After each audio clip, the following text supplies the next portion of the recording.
continuing on the topic of contact or phassa. Last time we were reviewing the verse from the Digha Nikāya, Koṭṭhikasutta, Digha Nikāya 11, which is also about the main point there is about contact. And so we looked at last time the definitions. And so I just wanted to go through the definitions again, and we'll talk about other references later. Who can I ask? Diod, would you like to try read the first quote for us from Vedana Sanya? Vedana Sanya Chetana Paso Manasikaro Idam Vocha Tavuso Namam Chatari Cha Mahābhūtāni Chatu Nancha Mahābhūtāna Upadaya Rupan Idam Vocha Tavuso Rupam Iti Idancha Namam Idancha Rupam Idam Vocha Tavuso Nāma-rūpam viññāṇa samudaya Nāma-rūpa samudayo viññāṇa nirodha Nāma-rūpa nirodho ayameva ariyo atangiko mago Nāma-rūpa nirodha gamini patipada seyatidam samaditi samasamadhi. Thank you. So this is definition of Nāma-rūpa from Samādhiti Sutta, from Majjhima Nikāya. Just to go through the phrases again. So feeling, perception, intention, contact, and attention, paying attention to, attending. This is called Nāma. Literal translation of Nāma is would be name, but we'll see in a bit that that's not a literal name as in a verbal label, but rather just like this collection of attitude. Like this whole collection of attitude is referred to as name, as naming something, because this is how you relate to it. And so for Rūpa, so in Nāma-rūpa, this is name, and the Rūpa part is the four great elements, the four large categories of the behavior of materials. So that there's solidity, there's liquidity, there's some kind of heat, there's some kind of spaciousness, vacuum, or cavities. These are the earth, water, fire, and air. And derived form from that, so that you have the primaries, and every material has some mixture of experience in all of these. And so how a piece of paper behaves under your when you grasp it, for example, when you take it, when you pick it up, even if you close your eyes, you recognize I'm holding a piece of paper because of the way it behaves. Like that's a derived form. And so iti idancha namang idancha rupang idang vuchatavaso Nāma-rūpang. So this is name and form. And the particular relevance of this is that with the arising of conscious experience, cognition of something, viññāṇa samudaya, there is also the arising of name and form. There is an experience of this name and form groups, but with the cessation of that cognition, there's also the cessation of name and form. And that name and form is something that ends with, that ceases when you're practicing the Eightfold Noble Path through recognition of insight. So that's name and form. And then let's do definition of contact as well. Sanyala teacher, can I ask you to read it, please? Chakkunchāvuso. Chakkunchāvuso paticca-rūpe cha uppajjati chakku viññāṇaṃ tinnaṃ sangati passo. Mananchāvuso paticca-dhamme cha uppajjati mano viññāṇaṃ tinnaṃ sangati passo. Phassa-paccaya vedana yang vedeti taṃ sanjānāti yang sanjānāti taṃ vitakketi yang vitakketi taṃ papancheti yang papancheti tato idanam purisam papancha sanya sankha samudacharanti atitana gatapacchuppanesu manovinyesu dhammesu Thank you. Can you give us a summary of the definition? And the I friend, The I and the I and form, just depending on I and form, there is the arising of I consciousness. That's right. The meeting of these three is contact. That's right. And then it says the same, but just for the mind. So mind and mental objects, depending on them, there comes the arising of mind consciousness. The meeting of those is contact. Depending on contact, there is feeling. That which is known is perceived. That what he feels. That what he feels. Okay. Young deity. That what he feels is perceived. That he perceives. That he perceives. Okay, that's right. Yeah. That which he perceives, he thinks about. That which he thinks about, he proliferates on. That which he proliferates or punches about. Yes. That owing to that, because of that. Yeah, okay, because of that, Purisan, the man. This is complicated word, the proliferate, perception, constructions. So he is samudacharanti. What's that? Oh, he's overwhelmed by it. He's walked on top of by. That's right. He's walked on top of by the compound of the proliferation, the perceiving, and the making constructions, formations. Right. Otherwise known mental diarrhea. Yes. Going on about this and that. So that's from the anagata, the past, the future, the present. So with these are locatives. So dhammesu. In the. So with regarding to. Okay. With regarding to dhammas that are knowable by the mind in the past. Past, future, present. Okay. So that's contact. That you have the three parts coming together, which is dependent on concepts we talked about last time. And so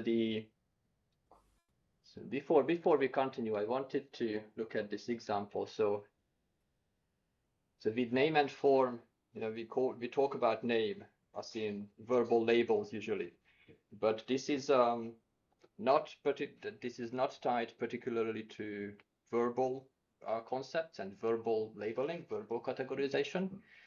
And so it's interesting to look at, for example, a toddler's case, like a baby who hasn't learned words yet, like they haven't learned any conventions of verbal expression, but there is a name for them, there is an attitude to objects for them. And so to go through their experience of, what does a toddler experience when they meet like a toy, like a rubber ball? There's the first time they see it, they push against it, they move it around, and they learn that this is they experience the derived form of the primal attributes of matter. So it's a little bit flexible, it's a little bit solid, it's a squishy kind of thing, and so it pushes against it. The toddler finds it quite fun, and so there comes a certain naming. Like there's a certain attitude that develops, that he feels it, perceives it. There's an intention towards it. He starts pushing it around. It's kind of fun how it bounces off things. And so this recognition creates an experience that now the toddler learns to recognize the squishy round thing as a as a toy. Like learns to put the experience in a kind of category that when Bam brings this thing, then we can play with it. But there's no words associated. Like it doesn't learn toy, it doesn't learn ball, it doesn't learn any of these words. But there's a category of experience that is a toy. It's a plaything, and that is the Nāma, that is the naming. And as soon as there's this naming, then that itself is conditions again an experience. So this is how Nāma-rūpa and viññāṇa goes back and forth, is that from the naming there is an experience, from the experience there's a category which becomes again a naming. And so from the experience that, that now that the toddler learns that there's such a thing as toys, there's such a thing as a plaything, and no words are involved, but it will develop this idea that, I want the toy. Give it to me. Right? Right? And it will be able to express that desire without words quite clearly. Screaming until it gets it. And so this is how the samsara is a whirlpool of viññāṇa and Nāma-rūpa whirling around in a bhatta. That because the solution is unfortunately not enough to go back to when you were a child, because you're still your experience is still tainted with ignorance. And so this is what it said. This is when we say consciousness is established on something. Like the toddler's consciousness is established on the category of a toy, and now it proliferates about the toy. I want the toy, right? And then I don't get it, and so I'm going to scream, and so on, right? And then that is how the experience turns around, right? Is that good example for this? So there's a sequence of cognition in when we chant Aditta-pariyaya Sutta.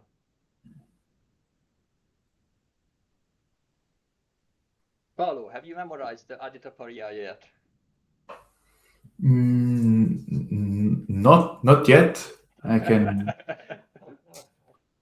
try to. Maybe with Ajahn Gavisako you could help us put together the formula that is in the Aditta-pariyaya about eye and forms. Yeah, the eye is burning, forms are burning, So eye consciousness is burning. So we start with the eye, that is Chakku, yes. And then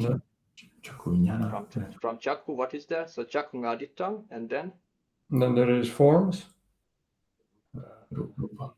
So there's forms are burning. The consciousness. That's right. Then there's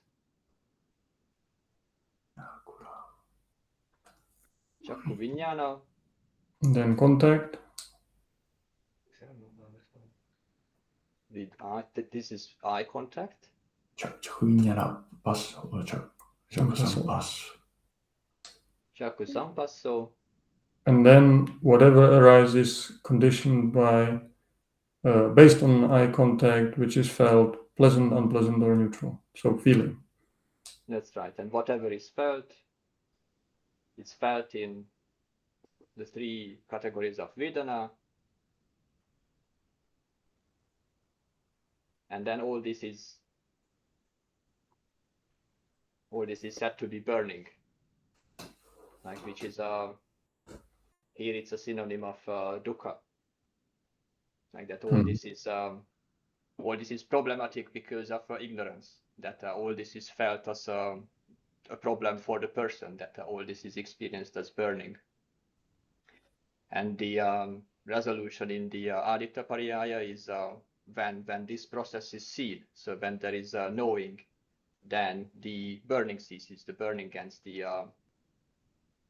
There's no longer the whole process cools down, like it nibbindati. And there's a similar. So this is you recognize the factors of contact here. So chakkuncha paticca rupe, like chakku rupa, chakku viññāṇa. This is contact, like tinnang sangati passo. The three comes together into contact, and from contact, from phassa, there's a vedana, yang vedeti, tang sanjanati. Like it's a shorter formula of the same process of cognition through contact.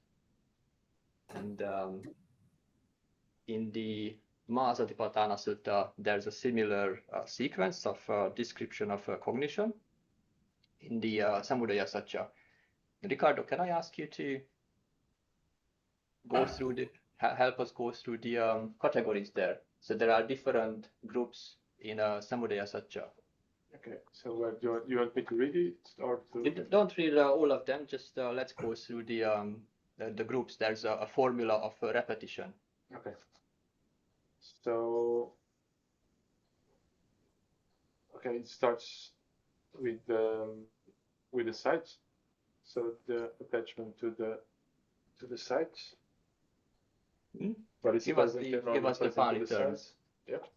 Give us the Pāli terms.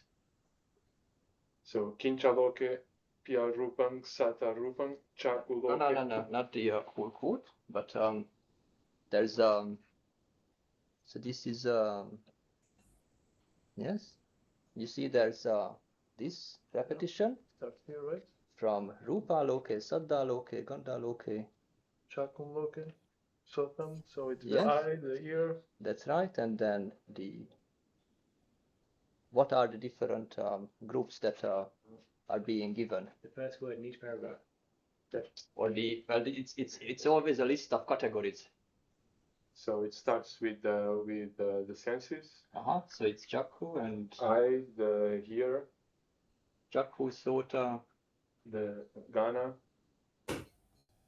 Jiva, Kayo, Mano. And so all this, what does all this do?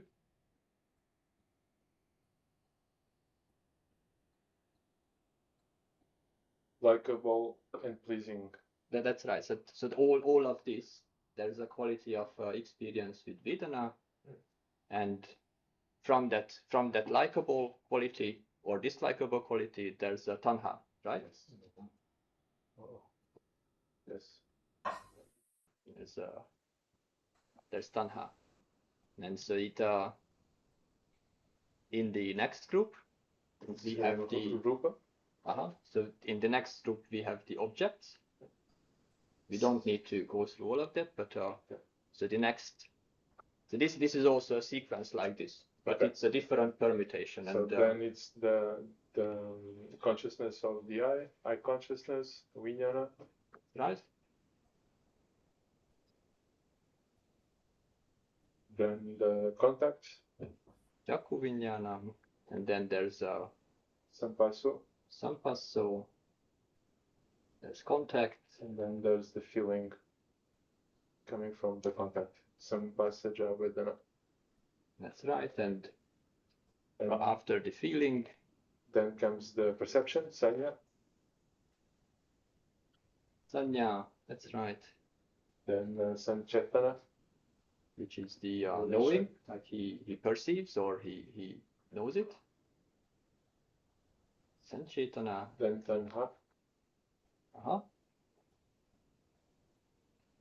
There's craving, and there's then vitako and vichara. then he thinks about because he can't stop because of the desire, right? And Vitakko. One T, double K. That's right. Vitakko, vitaka. One T. Vitaka, like that. That's right. And then vichara, which is the thinking about, and all this is this is the arising of dukkha. This is in the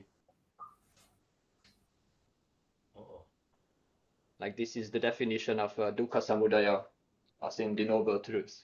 Like this is also the same process of cognition that is the process of contact.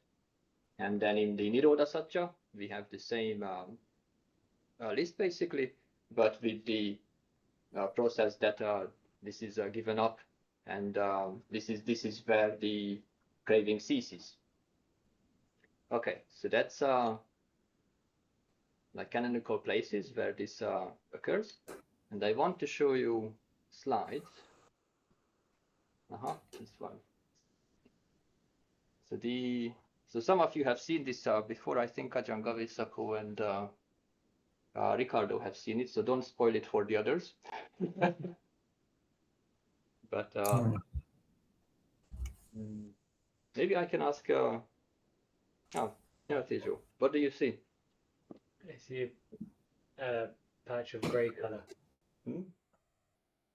Yes, kind of grey, more like white, hopefully. but there's some smudges on the screen also. Yeah. Maybe. But in terms of contact, what is the experience like? The contact, then it's on a screen produced by an LCD display. Now contact. So there's perception of what? Of light. Light, Yeah, of light, of yeah. white, Of rupa. recognition of a white color. Yeah. Right. Just no individual features on it. Right. And so now what do you see? Smiley face. Okay. This is the calibration test. Eyes are confirmed to be working. I'm not blind. You're not blind. Yes. And so I'll keep stepping a little bit. And this also depends on how well this comes through on the other screen. Is it trick? Flower. Uh-huh. Yes, but the transition was a bit too sharp. I think the network encoding ruined the experiment a little bit, but it's here. Yes, that barely comes through. That screen is not the appropriate one. Yes, no, the colors are not very good on the screen, but what I was trying to bring out is that white, how is it that you can see a white flower against a white wall? Like, what, even now, even with this much, how do you know that you're looking at a flower? Yeah, it triggers my flower recognition system. It's big because, still this is relatively abstract, that it's not on a field, it's not a natural setting. Yeah. It's kind of just shapes and, shadows and little bits of pattern in the center and around the edges. And so, and then when all these come together in sufficient strength, then immediately there's flower. Like, but before it, there's no flower. Before it is, if the whole thing is just faded out, then there's just shapes. Like there's no concept of a flower appearing. And similar. Oh, look on your screen. It's a woman. Yes, this doesn't come across very well at all. This is a picture of a person in a white jacket against the wall. If you duplicate the this is not the key one. We'll just keep going. Now this one I think is more this is the interesting. cubes. Well, okay, you're spoiled with your previous education, I think. But let me ask Diogo. Diogo, what do you see? Oh, I see. Now that Nyanteja said it, these cube edges, which apparently can form a cube together, but they have been messed up and scrambled, and now they're all over the place. It's interesting that even like this, you can, like if you haven't seen this experiment before, then often people find it difficult to recognize the cube. Like they don't know they are looking at a cube. But now that you have seen it before, and even like this, there's an idea cube in your mind, right? Because you have seen that, if you rotate the shapes, then it forms. Still, how is it that there is a cube on the screen? Why can you say that there is a cube there? There's no cube drawn. Like, what kind of contact is this? I think the part of it is drawn in white, and then the rest, the brain kind of just assumes the part that is not there.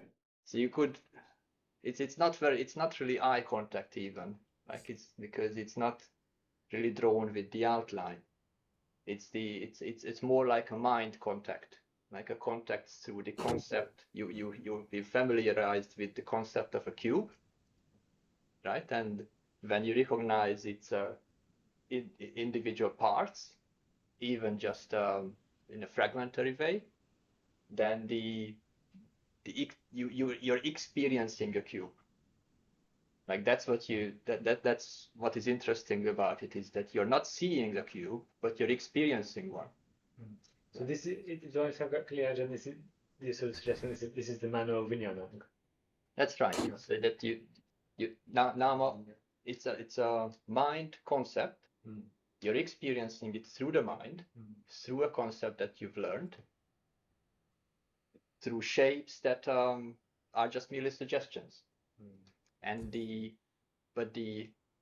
how to say, if I draw a cube on the screen, then you can say, that this is a visual perception, right? But just having the cube as a concept in your mental framework gives you an experience, like you have an experience of a cube. This is how the consciousness is established on the name and form.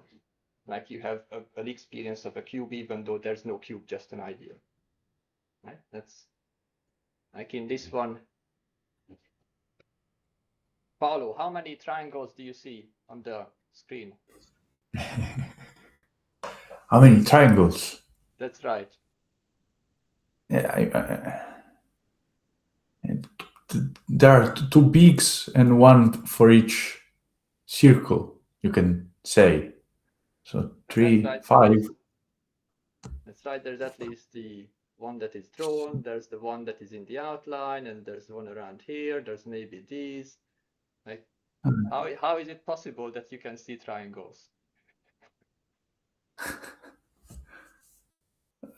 Because of past experience of triangles and association. That's right. You've learned this category that there are such things as the triangles, and as soon as there's sufficient signs, there's sufficient patterns to trigger that concept, you're seeing triangles even when there isn't any. Right? This is the experience that is established on the name, on the, how to say, you have a category of triangles which you experience, right? But okay, now this one, the brothers, we've done this experience before, but Would you miss the ambigram as well in the last one? There was an ambigram in the last one as well. Do you notice? In the previous image, there was also an ambigram in the middle. Oh yes, that's right. This one also has the ambigram. You can see the face as well. This is the condition. But let's do this one. So I think who? And Diogo, you have seen this the other day, but Paolo, you haven't. What do you see on the picture, Paolo?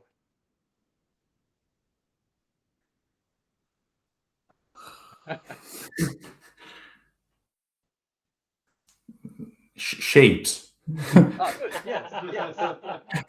Yeah, correct. Good answer. That's right. Your experience is basically about black and white shapes, right? Yeah. Because that's the only category that really you can reach at that stage. But let's see now. Oh wow. Okay, but the interesting thing is this. What do you see now? Yeah, now I can, and somehow see a snake. Yeah. So how is it that before you could only see shapes, but now you're seeing a snake? It's this like conditioned by the high experience, and then the contact with Mano is because of that. That's right. This is the contact that you have learned a category, a certain name, an experience of a snake, and now that category is loaded in your head, and now you can fit it onto the experience, and you experience a snake through contact. But it requires that category to be established. Like before the category was established, you can only see just shapes. So here's another one of the same. Try again. What do you see, Paolo?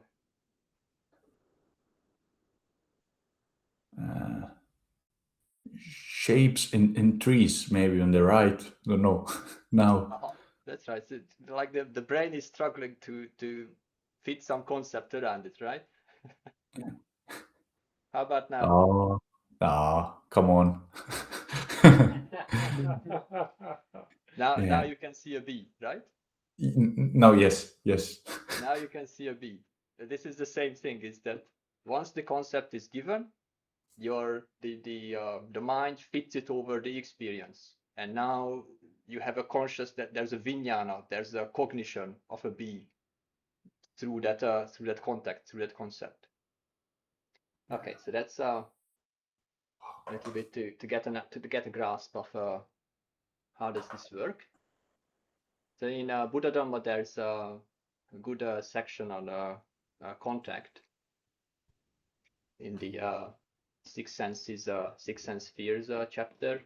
And Mahābyūha gives us like this is the simple form.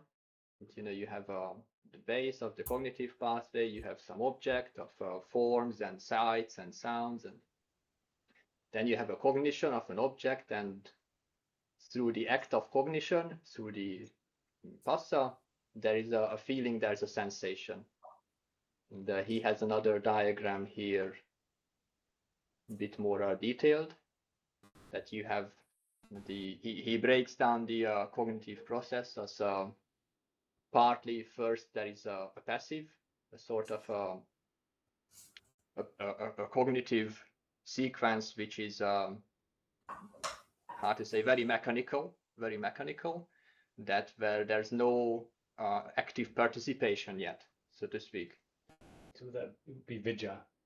It would be, well, let's continue. So and then there's I think this line that he had in the diagram is where the personal involvement happens.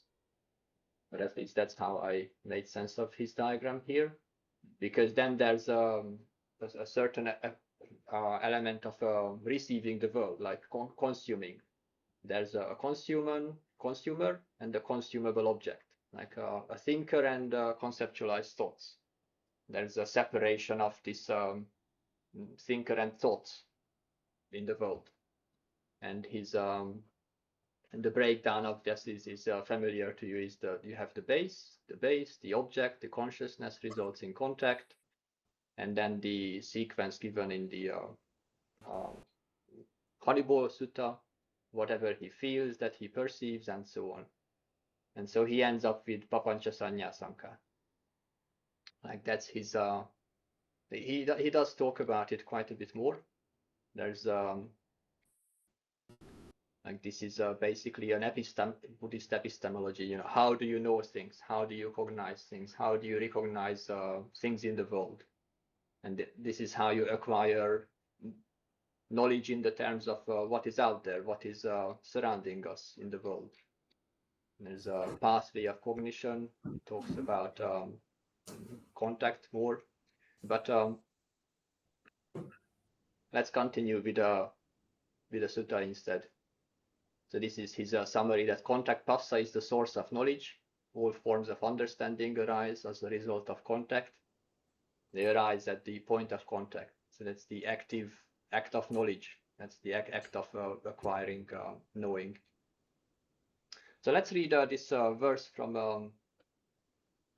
Mahābyūha Sutta. This is in the Sutta Nipata. Ajahn Gavisako, can I ask you to read it for us? And if you remember, then please explain.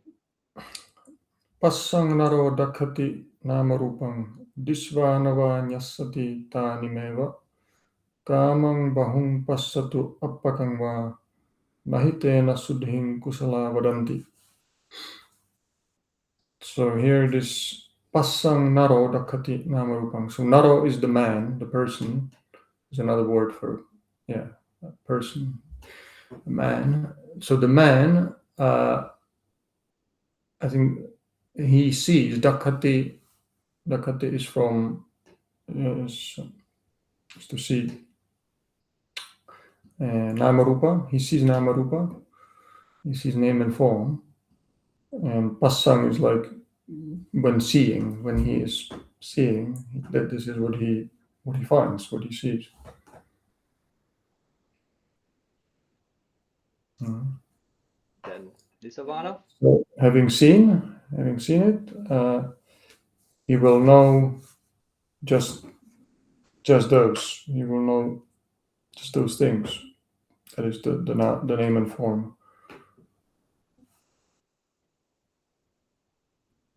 And then this kamang bahung pasatu pakangwa.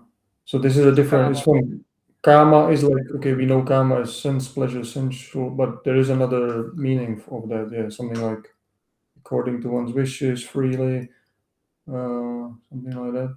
As much as he wants. Yeah, as much as he wants. Bahung is many. He may see or a few. No, as many he may see or as few he may see. Nahitena surinkuslava. Through that there is no purity. Say the experts, the kusala. So not by that. Nahitena. Tena means by which, through which is an instrumental of tongue, and then tena is through this. So not really through that. There is suddhi. Suddhi is the same as visuddhi, meaning purification. So there is no purification. Say the masters, kusala are those who really like are skilled.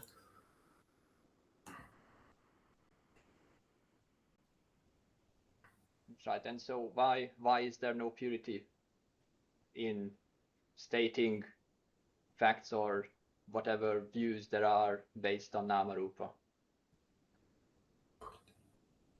Yeah, you could read it as saying that, just by say some kind of kind of a scientific approach, trying to understand the world by maybe looking at a lot of individual instances of things and trying to find more and more objects, kind of empirical knowledge. But through that alone, you will never realize some like the real truth.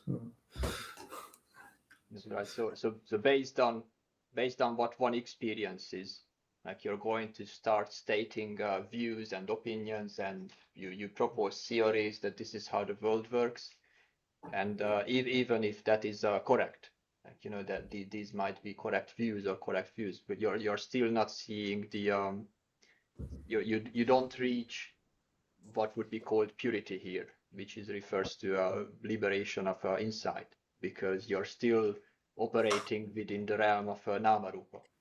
Like you're still basically just classifying whatever Nāma-rūpa you have experienced.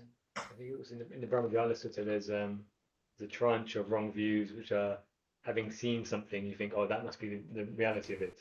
So having seen the first jhana, you think, that's right. Or having seen a past life, you think, oh, it must be that. Or having gone to the Brahma realm, you see Mahābrahma must be the first. So it's based in something that you have really seen, but you form a wrong view based on it.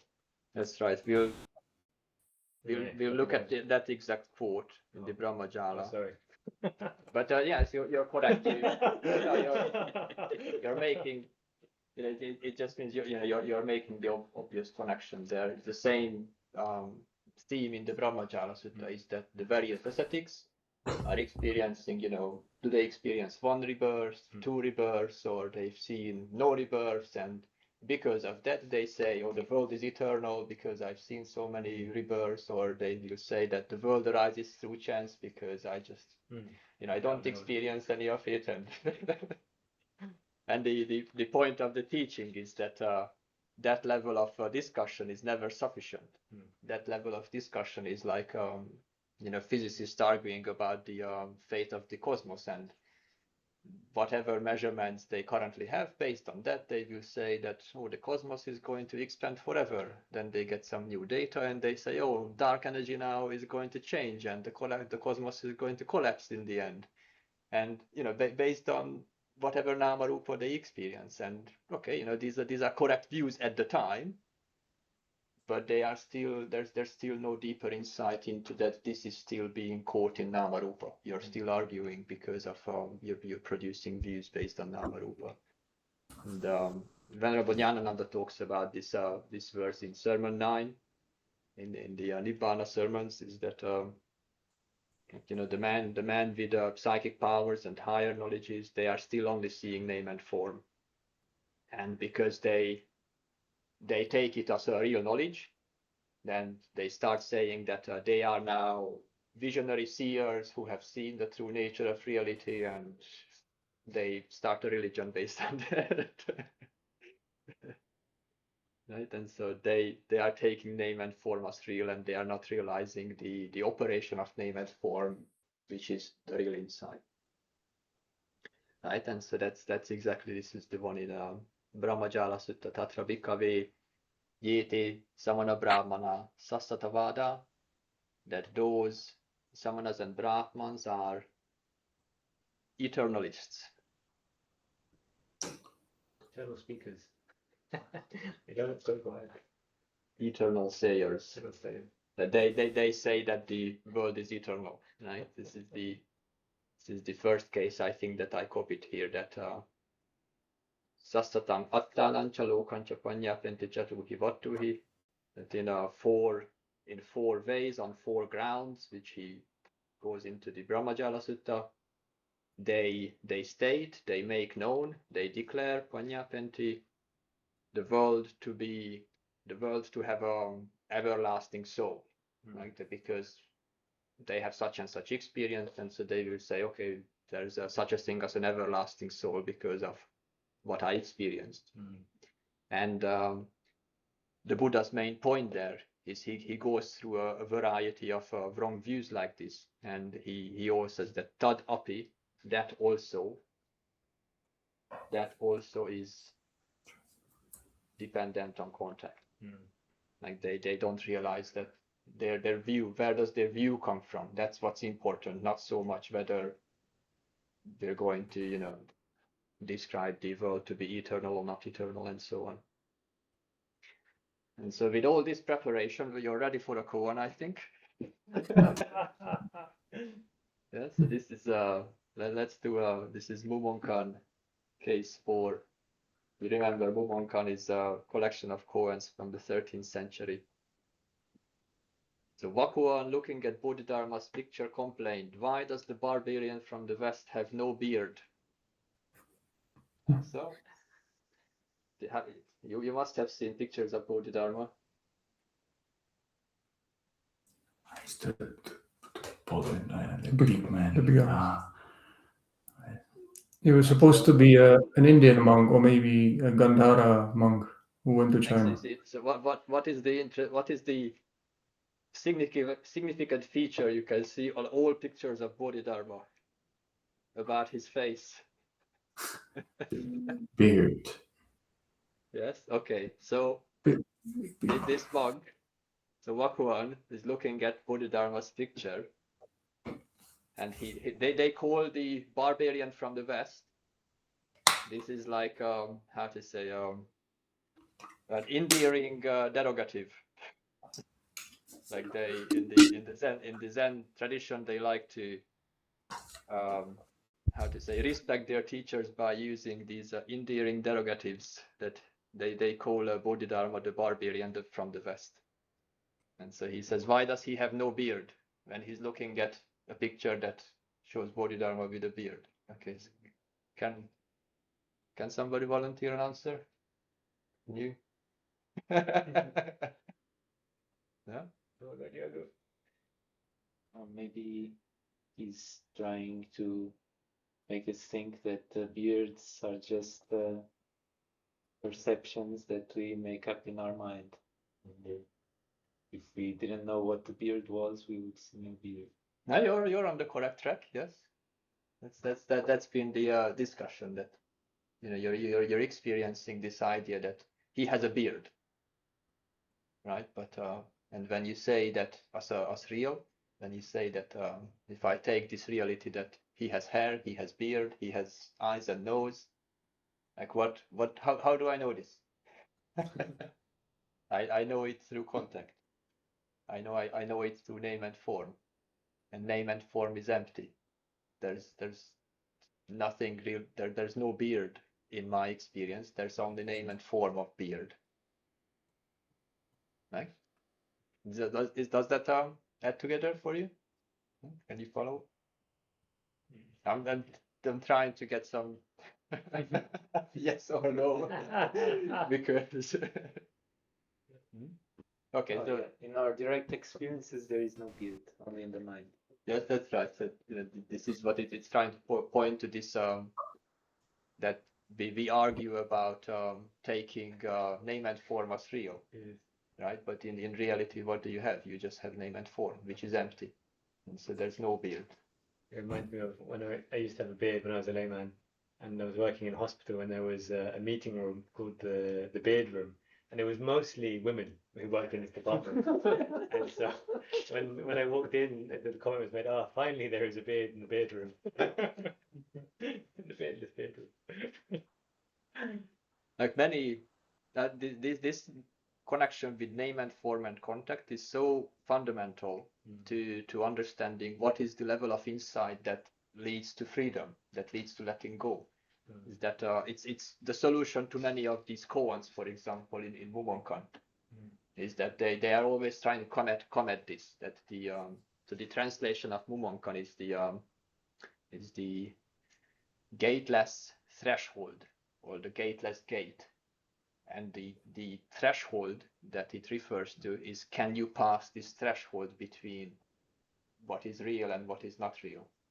Can you understand this grasping that happens on name and form, and we identify it, and can you see how that is empty? And this is what the koans are trying to elicitate. And similar in the Heart Sutra, in the Prajnaparamita, and they talk about there are no eyes, no ears, no nose, no forms, no sounds, there's no field of vision, there's no realm of thoughts. Like, how can you make such a statement? I think I've experienced thoughts, thank you very much. I think I have eyes, thank you. I think people do get old and they die. How can the Heart Sutra say that there are no such things? There's no ignorance, or there's no elimination of ignorance. Like all these are also experienced through contact. You're experiencing categories, and if you take them to be real, if the view that I have ignorance, which I need to remove, is delusion. That is the ignorance. That itself is the fundamental problem. That you believe these things to be real, and you're not aware of their empty nature. And that's how there is some there's some speculation, or the scholars think, how did this Prajnaparamita, how did this text evolve? It seems that as the Buddhist schools were developing their Abhidhamma kind of categories, they were getting into more and more, lists and analyzing more and more carefully all this sort of cognitive processes and so on. So they were getting kind of rather enmeshed and attached to these like lists of items and taking them for ultimately real. And then this seemed to be some kind of a counter reaction to that, saying like, well, the Buddha didn't mean to us to get kind of stuck in these things, but you should see some kind of something beyond it. So then they talked about emptiness instead. Yes, trying to restore the key point of the teaching. So let's continue. Let's read. This is a shortish one in the Upavana Sutta. It's basically goes back to the same reference than the Brahmajāla Sutta also makes, but in this sutta, 12,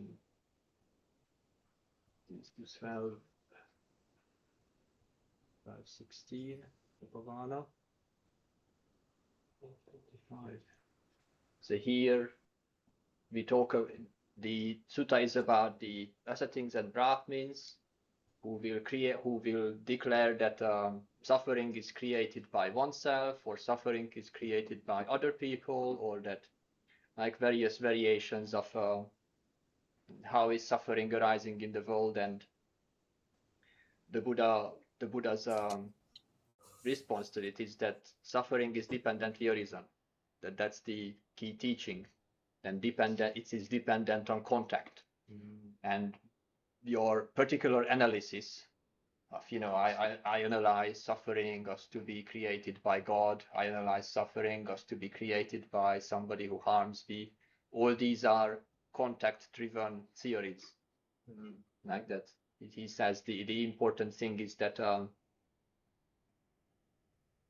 dukkha arises through contact. Yes, in each case, yes, he just says that their view is missing the essential point. And then in the Koṭṭhikasutta, Ajahn Gavesako, can I ask you to help us read through this? Okay. Ayasma Mahākoṭṭhiko ayasmantang sariputtang itaravocham Kinnukho avuso sariputta chakhu rūpānaṁ samyojanam rūpā chakhussa samyojanam mano dhammanam samyojanam dhamma manassa samyojananti. So the Venerable Mahākoṭṭhika, in other editions he's called Mahākoṭṭhita. So Mahākoṭṭhika or Mahākoṭṭhita said to the Venerable Sariputta, he said this to the Venerable Sariputta, and Sariputta is in the accusative, Sariputtam. Right. You can see who is the speaker and who is being addressed. Says he said this. Yeah. Kinnukho avuso Sariputta. So how is it? What? This is like the kind of question mark basically at the beginning of the sentence, making it into a question. Like how is this, friend Sariputta? The I is the fetter of the forms, or for the forms, or of the forms. So rupa is in the plural. Rūpānaṁ is like of the visible forms, of the forms. And see, there is no is, but we can gather, we can fill it in. So the I is the fetter of the forms. Or Rupa Chakhussa Sanyojanam, or the forms are the fetter Sanyojana of the eye. So the Chakhu eye is in the singular here. So Chakhussa is of the eye. Yeah, the forms are the fetter Sanyojana of the eye. So just to clarify, so Ayasma Mahākoṭṭhiko is asking which way round is it? Is it that the eye is the fetter of the form, or the form is the fetter of the eye? Yeah. Yeah, that's right. So he's asking Sariputta. Yeah. And then down to the mind and the mind objects, same. And then the response is Nakho avuso kotika chakku rūpānaṁ samyojanam narupa chakkusa samyojanam. So not friend Koṭṭhika, the eye, or the na basically then applies to this sentence, So na chakku rūpānaṁ samyojanam. So the eye is not the fetter of the forms. And then the forms are not the fetter of the eye. Yeah? Na rūpa chakkusa samyojanam. So the na negates the whole kind of sentence that follows after. That's how you have to read it, yeah. So the forms are not the fetter of the eye. And then yancha tatha tadubhayang paticca uppajjati chandarago tang tatha sanyojanam. So here again you have this type of sentence which start with a yang, and then later there is a tang. So what, whatever, or something like that, whatever, and then that. So you start with something. So whatever, upajjati, whatever arises, upajjati, and then it arises. How does it arise? Tat ubhayang paticca. Paticca means dependent on, and tat ubhayang means based on both both of those things. Both ubhaya means both. Based on the both. Based on both. That whatever the tatha also means whatever there. Tatha means there. That arises dependent on both. And then chandarago. So whatever desire and passion. Yeah, so it's whatever desire and passion which arises dependent on both. Okay, and then tang tattasamyojanam. That is the fetter there. That is the fetter there. Tatta. That is the fetter there in that case.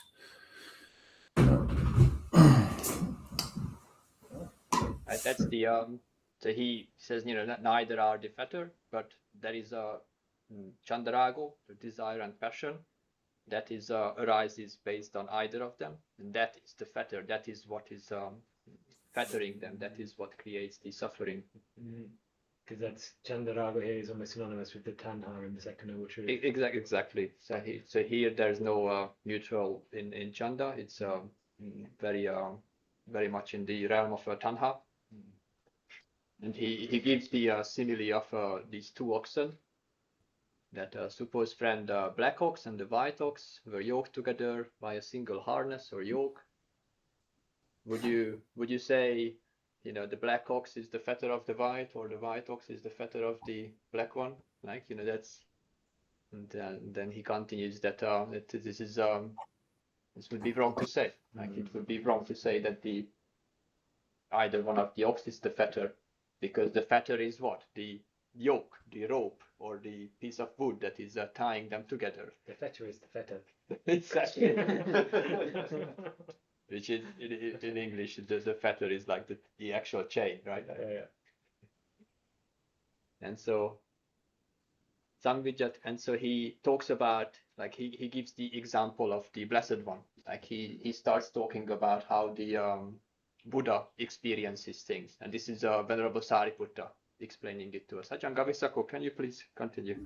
Yeah, Samvijjati ko avuso bhagavato chakku passati bhagava chakkuna rupam chandarago bhagavato nati suvimutta chitto bhagava. So there is, or there is, Samvijjati means it is found, or there exists a friend also of the Blessed One, the I, or something like. So it's like of the Buddha. So the Buddha has an eye. So Bhagavato is the genitive. The Buddha. There is the eye of the Buddha. The Buddha has an eye. Passati Bhagava, the Blessed One sees. Chakuna, with the eye. Rupam, a form. Yeah. So he sees Chakuna is the instrumental. So with the eye, through the eye. Rupam, he can see forms with the eye. Chandarago Bhagavato Nati, so the desire and passion of the Blessed One there isn't. So like the Buddha has no desire and passion. And then Suvimutta Chitto Bhagava, so the Blessed One is well freed, well liberated in mind. It's like his mind is well liberated.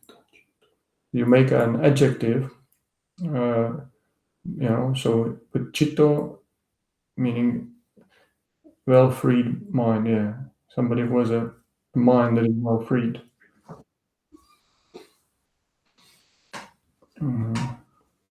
And then the same mind continues with all the sense bases, including the mind, is that the Blessed One has the mind base. He cognizes ideas and concepts, but there's no desire and passion, there's no chandaraga, there's no craving in the Blessed One, because his mind is well freed.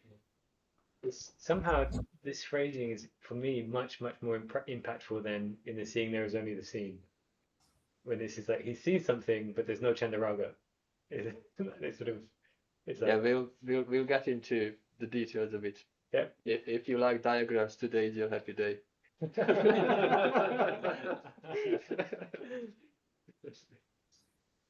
Oh no, there it comes. Okay, so let's go through the cognition of the worldling and the Arahant.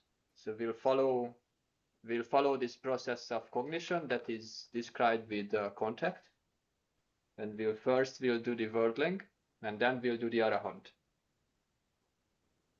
So how much is this large enough for you to read, Ajangavisako? Yeah.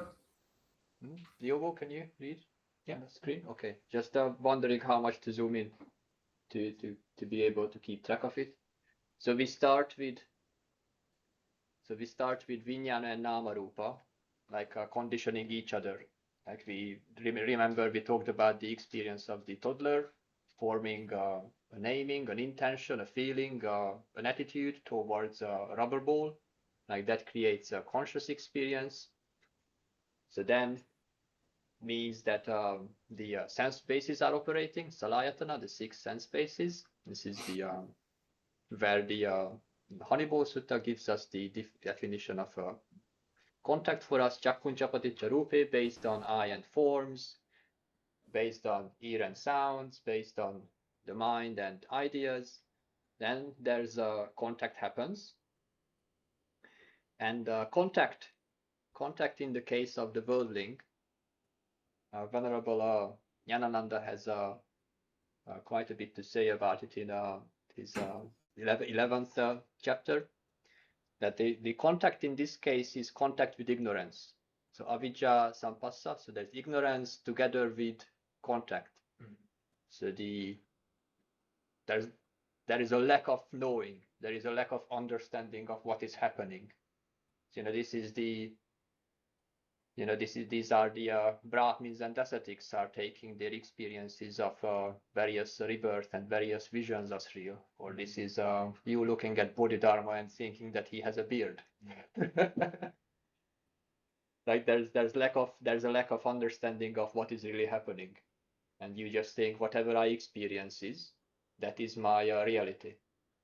I think in Portuguese you say that you have a saying that whatever he sees, that is in the heart. Can't remember now. I used to remember this Portuguese saying that. Never mind. Coisas não vê coração. Como é que é? Quem vê caras não vê corações. Quem vê caras não vê corações. Who sees faces doesn't see the heart. Maybe. Never mind. Let's not get sidetracked too much. Okay, so we're talking about contact with ignorance, and he explains that the way of perception of the worldling, he compares it to the groping of a blind man in the dark, because the model of perception is through this term called patighasañña, is that the senses strike against their impressions. That imagine you're like a blind man is walking in the dark, or you're with eyesight walking in the dark, and you only perceive what you strike against, like you only perceive what you hit, and this is and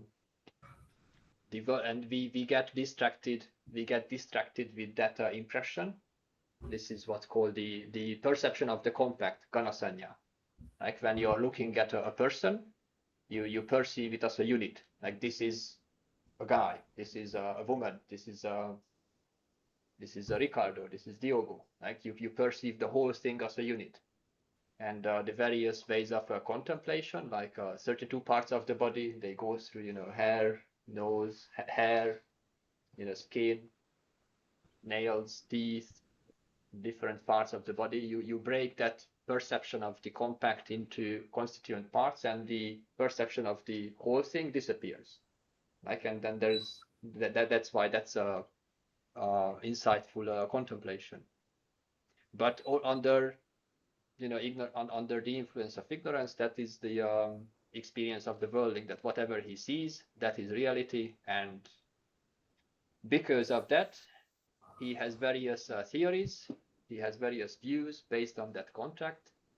So this is what we read in the Digha Nikaya and in the Sutta Nipata, Passang-naro-dakkhati Nāma-rūpam, that because of that he produces various views based on believing perceptions, and in particular, this causes him to identify. Like this causes that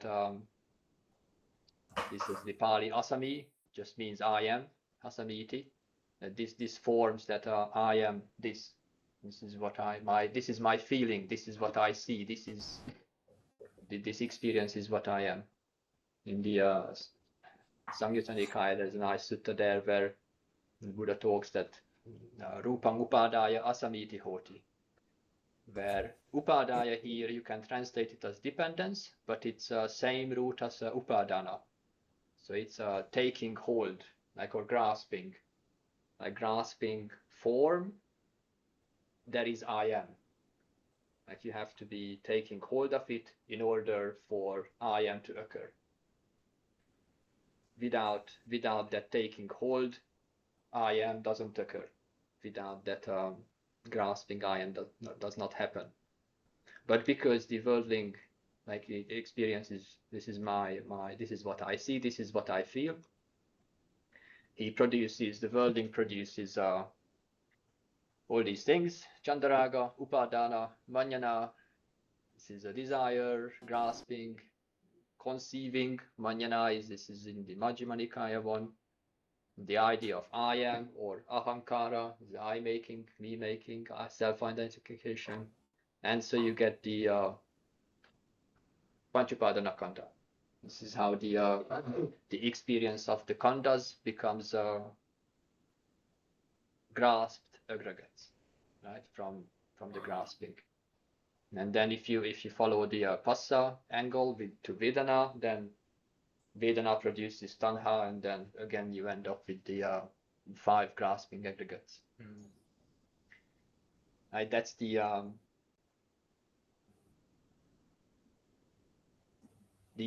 like, the 5 aggregates. They feel like you have an ownership of it.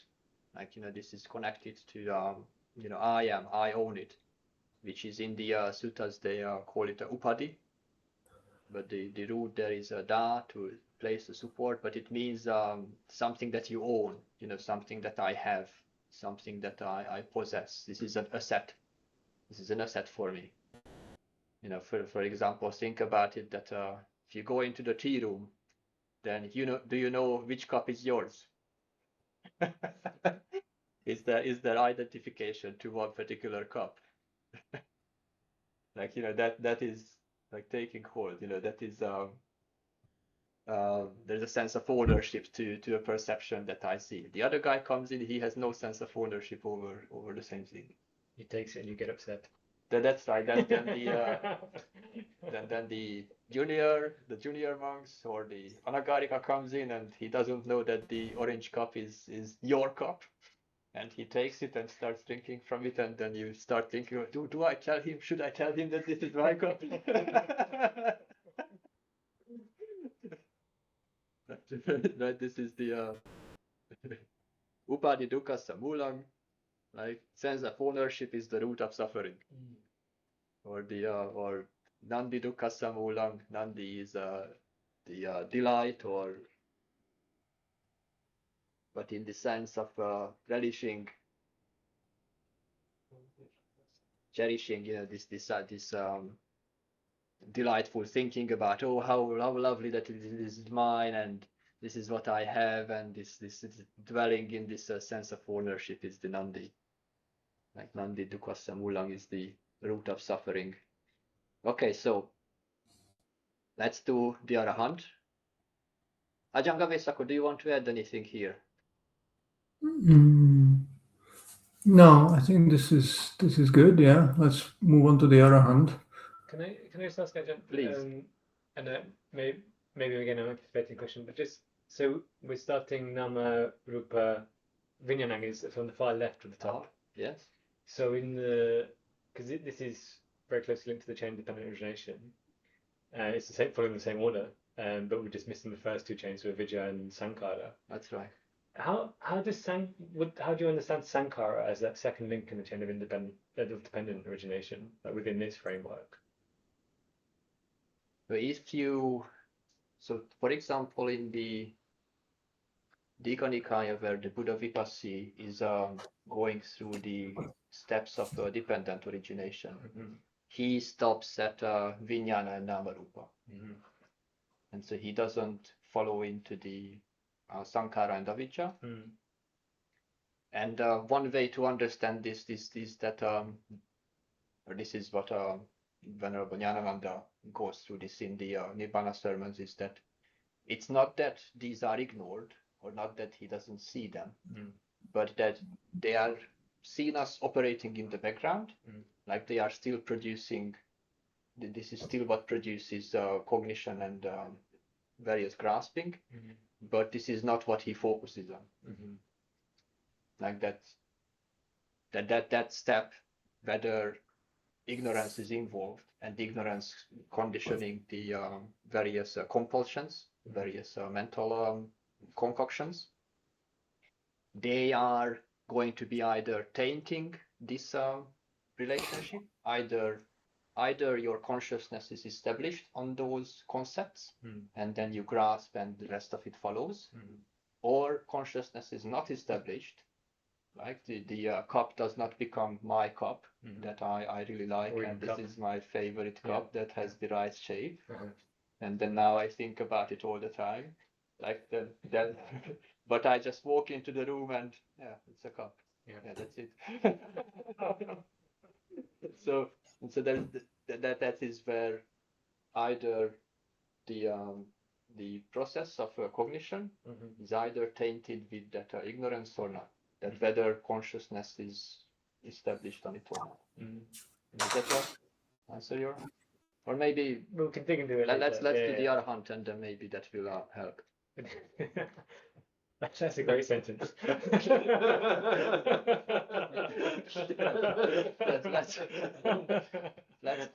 Let's all become Arahants. That I think is going to help. But it's a good point, though. Why is it relevant to discuss the mind state of the Arahant? Like, I used to think that, in a state of Arahantship, these are such high, states of attainment, why don't we just talk about more simple things? And the reason why it's important to discuss the perception and the way the Arahant's mind operates is because, first of all, the Sotapanna experiences the same thing for a brief time. So the Sotapanna has the same experience as the Arahant for a short time. And so for us, it's a really helpful orientation. What is the task? What is the practice is towards for? And talking about how the Arahant perceives is also brings out how every time you let go anything, every time you feel you've released some attachment, that describes how did that happen? How did that work? And then it gives you a conceptual framework. Okay, that was good. Can I do more of it? What are the concepts and handholds I can use to do more of that? Right? And so cognition of the Arahant here with viññāṇa and Nāma-rūpa, so consciousness is not established. This is where in the Bahya suttas, in the seen there is only the seen. In the heard there is only the heard. In the cognized there is only the cognized. And this weird phrase that, by that you will not exist by way of that.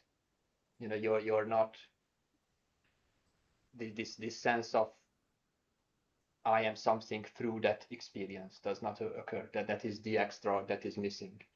And the other way the sutta explains it there, that do you feel that you are here in this place, Or do you feel that you are going to be there later in the future? Or you're going to be somewhere in between? How do you come to that perception that I am here, or I will be there, or I will be in between, because of grasping this through that? And so when there isn't that happening, then now it's just this scene. Now it's just this film. Yeah. Okay, so that I remember I struggled to get hold of it. That what does it mean that consciousness is not established in something? Like it's this cycle of Nāma-rūpa is where that is relevant. And so for the Arahant, so the Blessed One continues to see. He doesn't go blind. The enlightenment doesn't mean that you just have to stop feeling and perceiving and that the senses stop. This is what we read in the Koṭṭhikasutta, right? But there's no desire and lust. There's no chandaraga, and there isn't this whole shebang that is arising for him. And so for him, there may be contact, depending on the level of grasping. But I think the deeper he meditates, the less contact he would experience. Because where the suttas start talking about the Buddha's experience, where the Arahant is in Arahata Phala Samadhi, where he's experiencing the fruit of concentration of the attainment of Arahantship. The description is that for him there is nothing. Like he's conscious, but there's no forms that he perceives, and so there's no contact. Is it something to do with the cessation of perception? Like we can read that part in Kalahavivada. That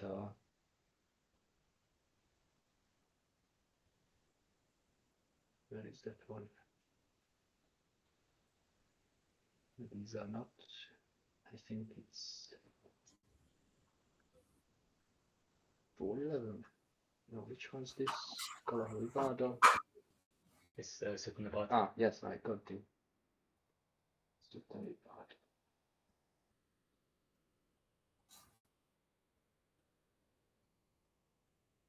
So this one. Not sanya sanyi, not visanya sanyi, nopi asanyi, not vibhuta sanyi. So he's not aware of perception. There's no recognizing of concepts, but he's not with distorted perception. So he's not drugged, for example. But he's also not unconscious. Like he's not blanked out, and his perception hasn't ceased. Like there's no this idea that he doesn't feel anything or he doesn't see anything. But for us, this is the state that describes how he experiences things. And for someone who is thus constituted, for him, for him, that experience is the description of liberation. And because there is no forms, there is no sides that manifest for him, this is what is called the viññāṇa, the consciousness that doesn't show anything, that doesn't show any object, but there is conscious experience. And based on perception are the concepts due to proliferation. Let's see somebody's let's see Ajahn Thanissaro maybe. Can we find him? Oh, let's see ஞāna-dīpa. So ஞāna-dīpa translates. So not perceiving perception, not perceiving an abnormal perception, not non-perceiving, not perceiving the disappeared. For one, seeing this way, right? Matter, forms, like here, this is his translation of Rupa. For forms disappear. Tied up with perception is a name and form. And let's see Ajahn Thanissaro as well.